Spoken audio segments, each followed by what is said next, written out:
తెల్లవారుజామున పనులెక్కువగా ఉన్నప్పుడు ఎటైనా ఊరికెళ్ళినప్పుడు మాత్రం నేను నైటే ఇన్ని పనులు కంప్లీట్ చేసుకుంటాను. ఆ రోజు సాయంత్రం అయితే ఇల్లంతా సర్దుకున్నాను. మొన్న పెళ్లిలో కొంచెం చాలా బిజీగా ఉండే కదా! పెళ్లయిపోయింది కదా!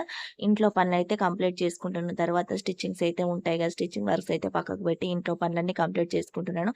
ఆ రోజు మొత్తం ఇల్లు సర్దినంక బోళ్ళైతే బోలెడయ్యాయి. అవన్నీ పక్కకు పెట్టేసి వంటైతే కంప్లీట్ అయిపోయింది. కొన్నైతే ఆ రోజు గుడాలైతే వేశాను. గుడాలు బుక్కేసి స్టవ్ కడిగేసి అయితే ఇల్లు సర్దేటప్పుడైతే కొంచెం మినపప్పు, కొంచెం కందిపప్పు అయితే దొరికింది. అదైతే కొంచెం ఉష్కున్నదని పక్కకు పెట్టేసాను. అవన్నైతే గాలిచ్చాను. గాలియడం అంటే ఏంటో మీకు తెలిస్తే కంపల్సరీ కామెంట్ చేయండి. మీకు కూడా గాలియచ్చా?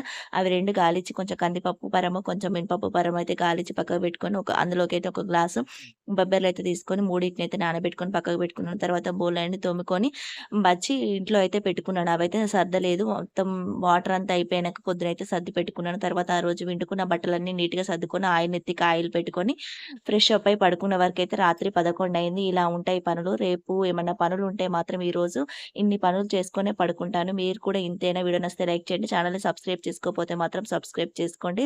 అయితే రేపు పొద్దునైతే ఊరెళ్ళేదుంది. కొత్త జంటనైతే ఆహ్వానించేదుంది కాబట్టి అందుకే ఈరోజు ఇన్ని పనులు